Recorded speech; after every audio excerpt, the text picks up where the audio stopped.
He thought this was just another regular traffic stop, but the woman behind the wheel was anything but ordinary. She was one of the most powerful judges in the area, and she wasn't about to stay quiet. That night, Route 197 wasn't congested. Only a few cars were making their way home, their headlights cutting through the warm dusk. It was around 8:20 p.m. in Bowie, Maryland. The sun had already dipped below the horizon, and the streetlights were just beginning to illuminate the pavement. Officer Kyle Brenner was parked in the lot of a closed dry cleaner, his cruiser positioned to catch the license plates of cars passing by. He took a sip from a lukewarm energy drink, feeling restless and unfocused, until a sleek black Mercedes S-Class rolled by. His attention sharpened, a vehicle with tinted windows, out-of-state plates, and a luxury model. It wasn't speeding or swerving, and technically, it wasn't breaking any laws, but something about it just rubbed him the wrong way. He pulled onto the road, turned on his lights, and followed the Mercedes for under a minute before activating the siren. The car indicated and pulled over right away near a small Shell gas station. Inside was Monique Grant, a black woman in her mid-50s, still in her judicial robes from a Montgomery Justice Reform Panel event. She appeared worn out, not just from fatigue but a deeper exhaustion from years of witnessing changes that were more cosmetic than meaningful. As she lowered her window, Officer Brenner approached, flashlight pointed directly at her face. "License and registration," he ordered sharply. Her response was calm. "Officer, can I ask why I was stopped?" Brenner didn't answer immediately. He peered past her into the back seat and the interior of the car as if it might be a threat.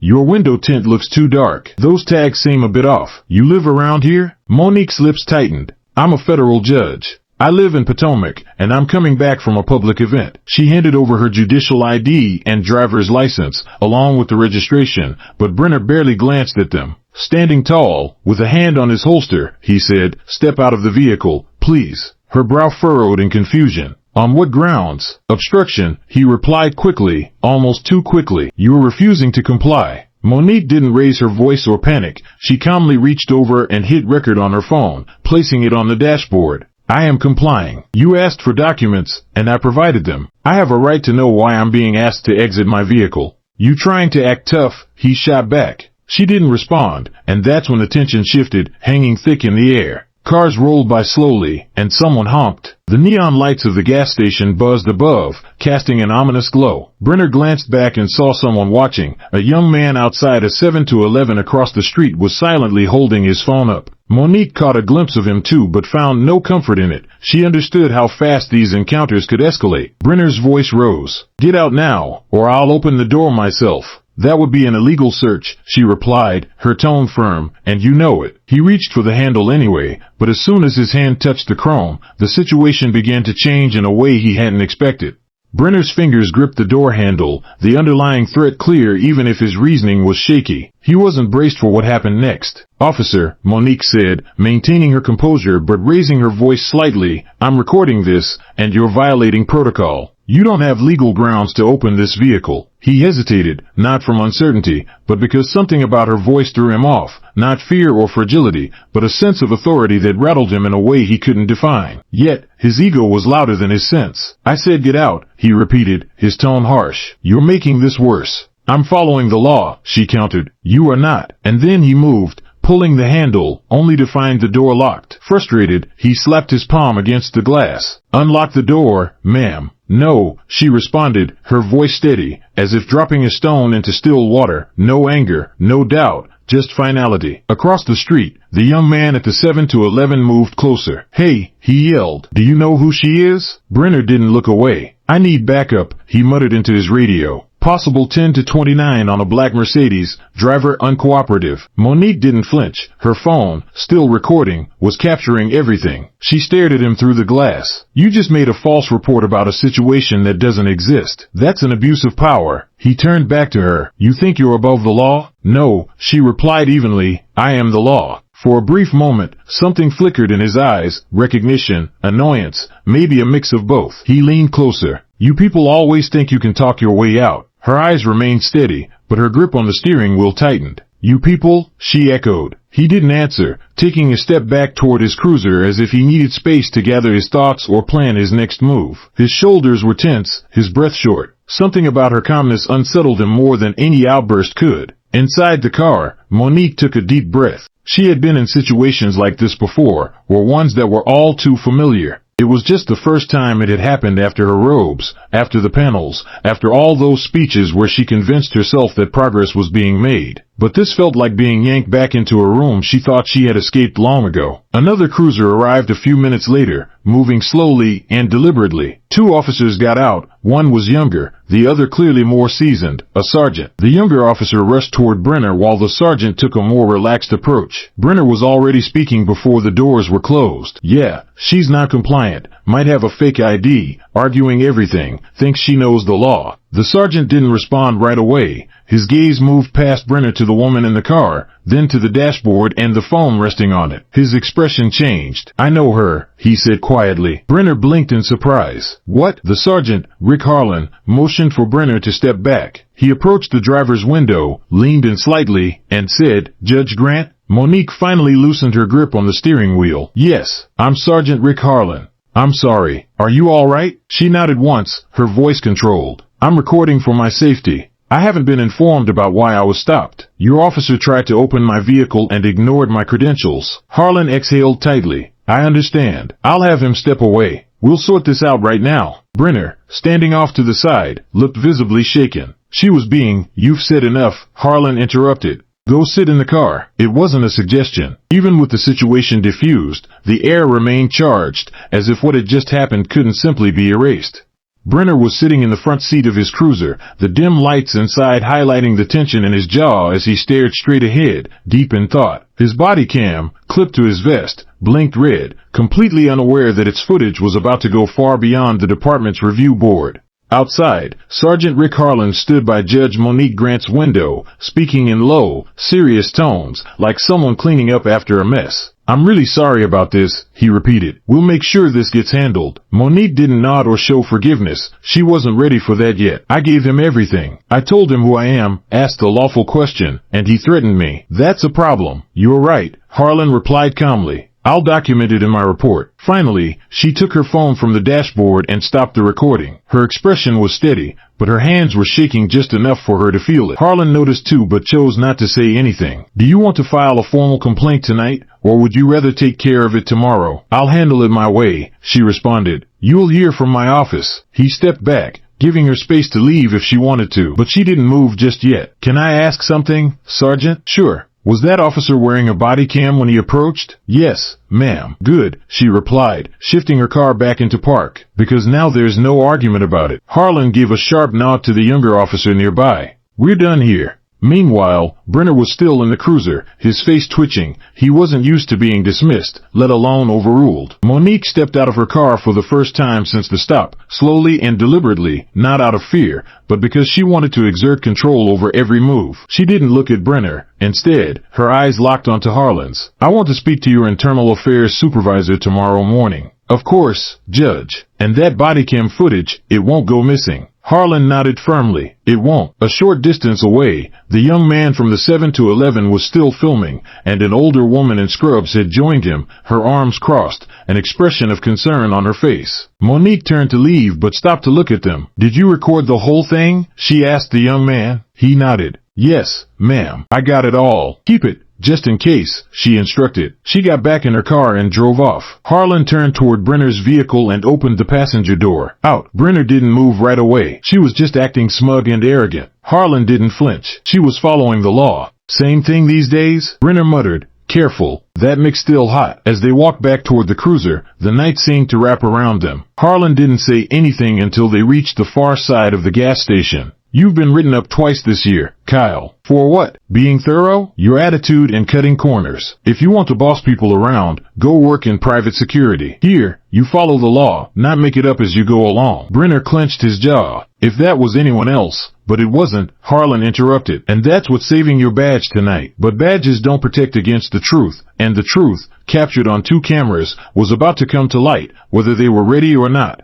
By 9 a.m. the next day, the video had already racked up nearly 80,000 views. It started off small, a repost in a local Facebook group called Bowie Community Watchdog, but quickly spread to Reddit, Twitter, now X, and TikTok, sliced and captioned in different ways by various users. By the time Monique Grant parked at the U.S. Court of Appeals building in Greenbelt, the clips had reached every major verified media account. She hadn't slept much. Her inbox was overflowing with messages from colleagues, law clerks, former students, a couple of media inquiries, 2 voicemails from the governor's office, and 1 from her mother. Call me before I see this on CNN. She didn't get past the security checkpoint before her bailiff, Trevor, intercepted her. Ma'am, I know you wanted peace and quiet, but it's out there. I saw, she said, barely slowing down. You okay? I've been worse. He walked beside her, unsure whether to say more, trying to read her mood, when to jump in and when to step back. But today felt anything but normal. Outside, a different kind of activity was building. At the gas station where it all went down, someone taped a screenshot of Brenner's face from the video to the pump where Monique's car had been parked, scrawled with the phrase, "This is why we record everything," in black Sharpie. Local reporters were hovering around the 7 to 11. A woman from the Bowie Beacon was interviewing Kyle Durant, the young man who'd filmed it. A 24-year-old nursing student who just stepped out for a snack. She was just sitting there, not doing anything, he told the camera. He started yelling, really aggressive. I knew something was off. Why keep filming? He shrugged. Because we're used to things going south, and I wasn't going to let this be a nobody saw it moment. The crowd around the store was growing, silent but present, some angry, others curious, and a few with phones ready to capture whatever might happen next. At a nearby diner, people were buzzing over breakfast. Did you see that video? Yep, that was Judge Grant. Recognized her right away. Didn't she used to teach at Howard? That cop is finished. Don't count on it. Back at the courthouse, Monique sat at her desk, blinds closed and phone silenced, trying to focus on the day's agenda. Her eyes kept drifting to a browser tab with the paused video, frozen on her face in the car, Brenner mid-shout, hand reaching for the door. It looked worse than it felt at the time, which said something. A light knock pulled her back to reality. It was Trevor again. Someone from the post is in the lobby, looking for a quote. Tell them I'll talk when I'm ready. He nodded but hesitated. Ma'am, there are people outside. Cameras, signs. She raised an eyebrow. Already? Standing up, she edged the blinds open. Sure enough, there were about 30 people across the street, more arriving, some holding signs. Judges get filmed. What about the rest of us? Her jaw tightened, not from fear, but out of frustration. This wasn't about her. That was the point. Over at the Bowie Police Department, things weren't exactly calm. A press briefing that was supposed to happen was suddenly shut down. Chief Renita Mathers was holed up in a conference room with the mayor, the city attorney, and 2 anxious lieutenants, all trying to figure out just how serious the situation was and how quick it could escalate. Meanwhile, the public had already made their minds up. This wasn't just a bad look. It felt like a story for everyone who'd ever been stopped and treated like they didn't matter. That afternoon was quieter at the department, but it wasn't due to a sense of peace. Phones were ringing off the hook, emails were pouring in from reporters, and 2 community activists were waiting outside with printed questions in hand. Inside his office, Sergeant Rick Harlan sat by himself, rewatching the body cam footage. No sound, just the visuals. He'd run through it 5 times, still torn about what was worse, Brenner's refusal to let up or how he ignored every clear detail Monique provided. Judicial ID, a calm demeanor, verified credentials. Yet, the hand still reached for the door, as if it were his to open. Just then, a brief, impatient knock broke the silence. Harlan didn't look up. Yeah, Captain Simone Avery walked in, tablet in hand, and shut the door behind her. You've seen the footage? She asked, even though they both knew he had. Still going through it, he muttered, eyes glued to the screen. She stopped for a moment, then took a seat across from him. The chief wants to suspend Brenner. Internal Affairs is working on it. Temporary, pending investigation. That should have happened right away, he said. We can't afford another delay headline. Avery leaned in a bit. She wants to do this by the book. If it ends up in trial or civil court, we've got to be airtight. She told him who she was, Simone. I know. He just didn't care. An awkward silence lingered, filled with the weight of all those similar incidents that hadn't gone viral, only this time, it had. Meanwhile, Monique had slipped out of the courthouse through a side exit. No press conference, no statements. Trevor was following her. You're not actually heading home, are you? Nope, she replied. I'm going to talk to Chief Mathers directly. Need someone to tag along? I'll call if I need backup. She wasn't joking. She meant it. 20 minutes later, she stood outside the precinct's administrative wing. The receptionist recognized her, but the looks from the officers, half surprised, half uneasy, spoke volumes. Chief Mathers met her in the hallway. Judge Grant, she said, giving her a firm handshake. Let's go inside. They moved into a conference room. No cameras, no microphones, just the 2 of them, both aware of each other for years but now brought together for the wrong reasons. I'm not here to discuss policy, Monique said as she sat down. I'm here because your officer tried to forcibly remove me from my car after I showed my ID. I need to know what you're doing about it, and I need to know now. Mathers nodded, her lips pressed together. I understand. We've put Officer Brenner on administrative leave while we investigate. An internal review is starting. That's not good enough. I agree, Mathers replied carefully, but I have set procedures that I need to follow. Monique looked her over. So you want me to keep quiet until those procedures are wrapped up? No, I want you to be heard, but we also want to avoid another sensational headline. Monique interjected, it's already past that point. Outside, another crowd was gathering, holding signs, phones out, eyes watching. This wasn't a random occurrence, it was building. In the precinct, Brenner walked back and forth near the locker room, phone clutched tightly in his hand. His union rep had made it clear, no talking to the press, no posts, just keep quiet until things calmed down. But he couldn't help himself. He kept scrolling through the hashtags, hashtag Judge Grant, hashtag bodycam justice, hashtag Brenner exposed. His own photo was plastered everywhere, along with a quote, "You people always think you can talk your way out." He couldn't remember saying it like that. But there it was. The moment the sergeant showed up and changed the whole vibe, captured by both cameras, was what everyone seemed to be buzzing about, authority meeting real, quiet, unwavering power. Kyle Brenner wasn't used to feeling small, but being sidelined and publicly corrected made him realize just how quickly respect can fade when there are cameras rolling. By evening, the bodycam footage had leaked, unofficially, but on purpose, showing up first on a Baltimore transparency blog, then spreading like wildfire on Twitter and Instagram. There was even a TikTok version that had captions synced to his voice.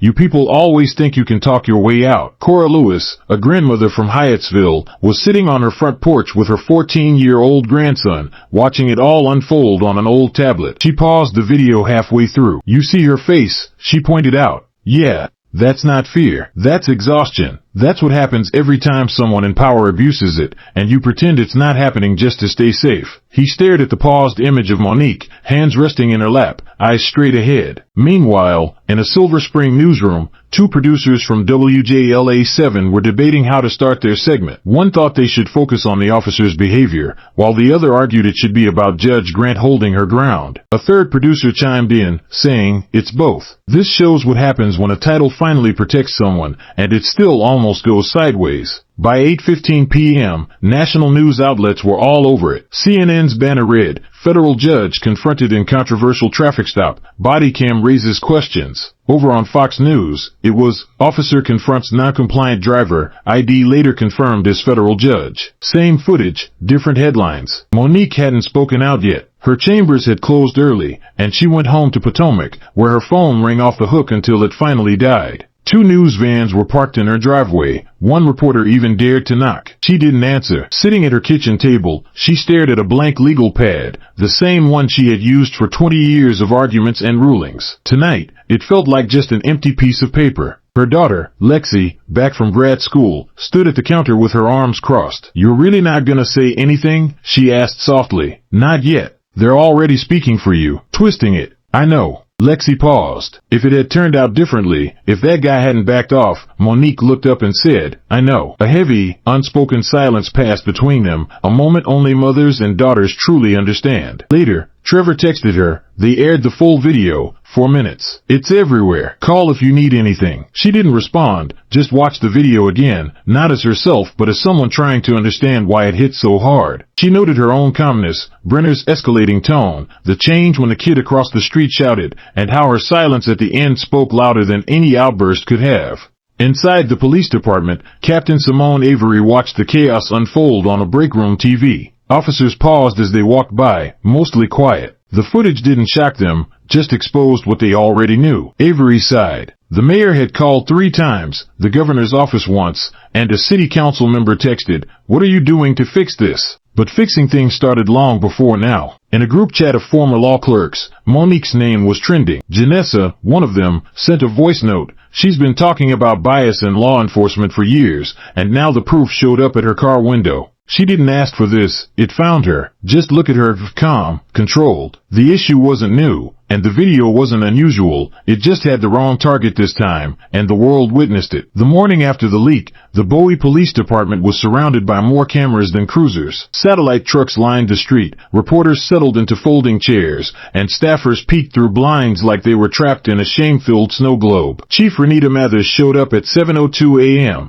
coffee in hand, jaw tightly set. She didn't talk to the press, just walked into a conference room where her team was waiting: Avery, Harlan, a PR consultant, and 2 lieutenants. A whiteboard displayed a timeline: incident 8:22 p.m., backup 8:28 p.m., viral upload 10 a.m., CNN pickup 8:15 p.m. A note read, "Governor's rep requested sit down." Mathers placed her coffee down. "Let's discuss damage control." Jenna, the PR consultant, clicked through a PowerPoint. "Don't name the officer yet. Confirm he's on leave, under investigation. Acknowledge the seriousness of the footage, promising accountability. No emotional language, stick to the facts." Avery leaned back. "Facts like a judge being harassed by one of ours?" Jenna blinked at her. "Facts we can confirm without opening ourselves up legally." Mathers rubbed her forehead in frustration. "What about the footage? It's already out there." Harlan interjected, "Nothing we can do to undo it." Mathers turned to Avery. "Any updates from internal affairs?" "They're reviewing Brenner's past stops, searching for patterns." "They'll find them," Harlan muttered. No one disagreed. Meanwhile, Monique was sitting in a black SUV,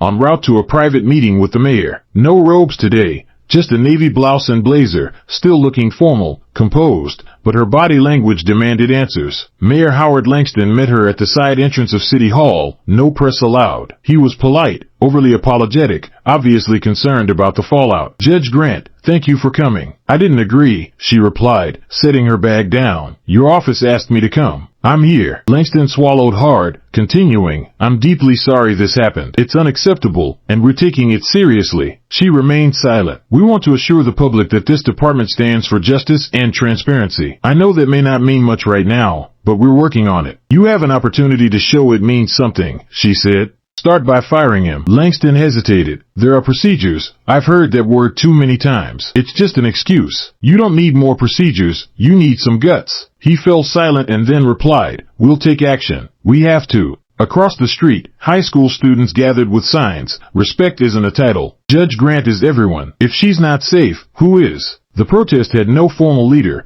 just people sharing posts and hashtags to rally support. Local activists were planning a bigger event for the weekend. National organizations were calling. At the precinct, Brenner was sitting by himself in the admin wing, just scrolling through his phone. It had been 2 days since he left his house. His face was all over the place, doxed, complete with his address and old photos out there. His union rep told him it would blow over, but Brenner wasn't so sure. His mistake had gone viral, 4 million views in just 48 hours, a flood of comments, and not a peep from the higher-ups. He stood up and walked to the hallway mirror, staring at his reflection. For the first time in years, he looked uncertain, smaller. He couldn't shake the thought of whether he'd still have a job after this, while the city wondered how many others like him were out there waiting for the next incident to blow up. 2 days post-viral video, Judge Monique Grant found herself at a podium outside the U.S. District Courthouse in Greenbelt. There were no flags, no fancy backdrops, just a dozen microphones and cameras focused on her. She hadn't meant to speak,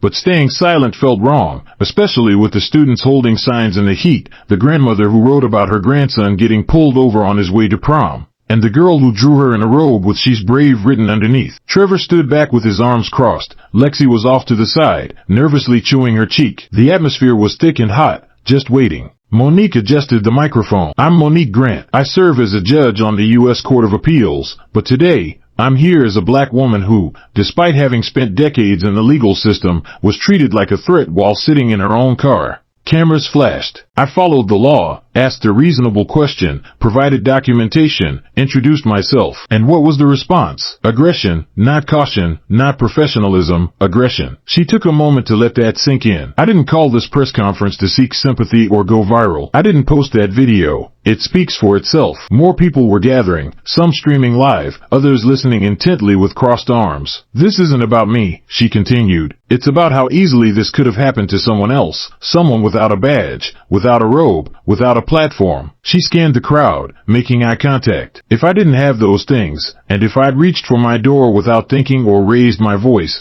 what do you think would have happened?" No one needed to respond. "I've spent my career pushing for accountability, in courtrooms, on reform panels, through the law. But accountability isn't about suspending one officer and hoping the story fades away. She leaned in a little. It's about looking at ourselves, at every policy, every instinctive reaction, every instance when someone abuses their badge out of ego instead of upholding the law. That's where the real change is needed. A reporter raised her hand. Judge Grant, have you talked to Officer Brenner since? No. Do you believe he should lose his job? Monique didn't flinch. That's up to a system that claims to be accountable. I'll be watching to see if it really means what it says. Another reporter asked, are you planning to take legal action? She paused for a moment. I'm considering my options, but what worries me more is how many similar cases never made it into the news, never received an apology, never got acknowledged. Meanwhile, Trevor was getting texts from 3 different media outlets. Lexi's phone was buzzing relentlessly. Clips of the press conference were spreading fast. Monique didn't shout, cry, or show fear. She just spoke the truth.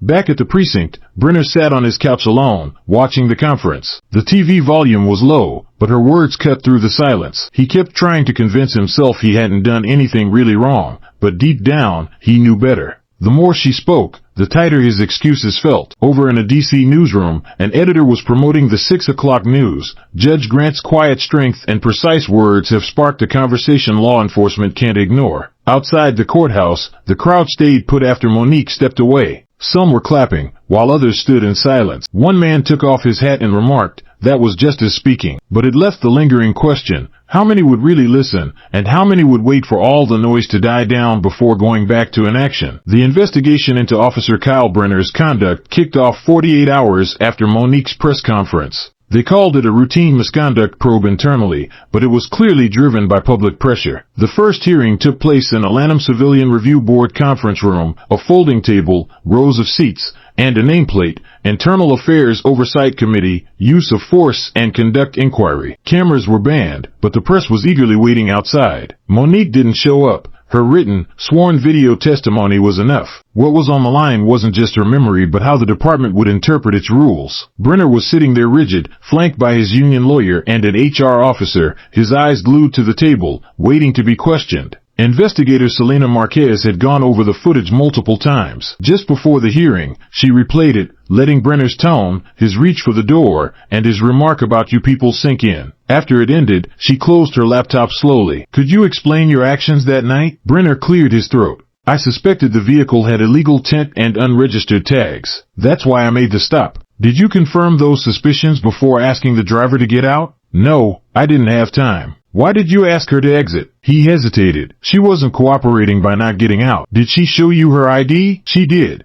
Did you verify it? I just glanced at it. Did she identify herself as a federal judge? Yes, but Selena raised a hand to interrupt. Officer Brenner, do you see how reaching for her door after confirming her identity violated protocol? His lawyer jumped in. That's a disputed interpretation of policy. Selena cut him off again. This isn't court, counselor. We're here to find out if a badge was misused, and the footage suggests it was. Outside, the crowd kept growing. Students, retirees, business owners inspired by Monique's press conference, holding signs like "We're watching this time." Reporters mingled, but most weren't there for fame. They'd seen far too much already. Inside, the panel was probing into Brenner's prior reprimands, 2 in 18 months, 1 for aggressive behavior during a stop, and 1 for failing to de-escalate a domestic call, both dealt with internally. Selena took a steadying breath. Officer Brenner, would your response have been the same if the driver had been a white male judge in that same car? He focused on the wood grain of the table. I don't know, he finally admitted. That's not good enough. The session recessed, set to come back in 2 days to decide whether to recommend his termination. At home, Monique read the latest update in her email twice. While she wasn't surprised, she was taken aback by how quickly things seemed to change when they were under the spotlight. She couldn't help but think of those who didn't have her advantages. No robe, no camera, no leverage. How many people were brushed aside without any proof? Just bystanders with no voice. Just then, Lexi came in, phone in hand. Mom, did you see what happened outside the hearing? Monique shook her head. No, what's up? They brought donuts to the crowd from that bakery on Racetrack Road. Monique blinked in disbelief. Donuts? Lexi nodded. A peace offering from some of the officers. Monique let out a long breath. At least someone's paying attention. But just because they're listening once doesn't erase the past. Accountability isn't just about words or gestures. It's about what happens next. 2 weeks later, Monique found herself standing in the auditorium of Eleanor Roosevelt High School in Greenbelt, facing a sea of juniors and seniors seated in folding chairs. There were no news crews around, just students, teachers, and a sense of quiet anticipation. Principal Tonia Vega had reached out, saying, "They've seen the video. They have questions. They need to see we're still moving forward." Monique got it. She took her place at center stage, dressed in a blazer and slacks, leaving her robe behind. "I want to talk about power," she started, "not titles, job offers, or awards. I mean the real power in your choices, what you let slide, what you stand up for, and what you stay silent about because you're afraid of the consequences for speaking the truth." The student seemed engaged, leaning in closer. "I was pulled over for no reason at all. I followed all the rules I thought would keep me safe. I spoke calmly, identified myself, and still, I was treated like I didn't matter." She scanned the room, observing the faces before her. "I'm not here because of that officer. I'm here because you witnessed it. Now, what will you do when it happens in front of you, without a robe, no press, no camera?" A boy in a black hoodie raised a hand and asked, "What if you speak up and nobody listens?" Monique moved a bit closer. "Keep speaking up. Your voice might not change the world right away, but it could make a difference to the person next to you. That's important." A girl from the back chimed in, "Do you think he'll get fired?" Monique hesitated. "That's up to the system. What I care about is how many departments are rewatching that footage, figuring out who else has been overlooked." After she finished, students thanked her, some shook her hand, while others just looked at her with understanding, communicating without words. "I see you. I get it." Later that night, Lexi was immersed in grad school research when Monique walked in, holding a letter. "What's that?" Lexi asked. "It's from a woman in Milwaukee. She watched the video with her father, who was stopped at gunpoint last year because of a license plate mix-up. No apology, no camera, nothing." "What did she say?" Monique took a moment to settle into a chair. She wrote, "When I saw your face in that car, I saw my father's. You stayed calm, didn't yell or plead, just remained yourself. That saved you, but it shouldn't have to." Lexi fell silent. "Do you think anything will really change?" Monique reflected on her years spent on committees, advocating for reform, transparency, and community trust, yet still coming to a halt like a suspect. "Change takes time," she replied, "but these moments count." This was one of those moments. That weekend, the department announced Officer Kyle Brenner's resignation, not a grand ceremony, just a simple personnel update on the city website, and still no apology. People noticed. The footage remained available online, spreading through classrooms, workshops, and town halls. Monique didn't pursue charges but kept the conversation alive, not just about her own experience but about the system that allowed it and the importance of vigilance,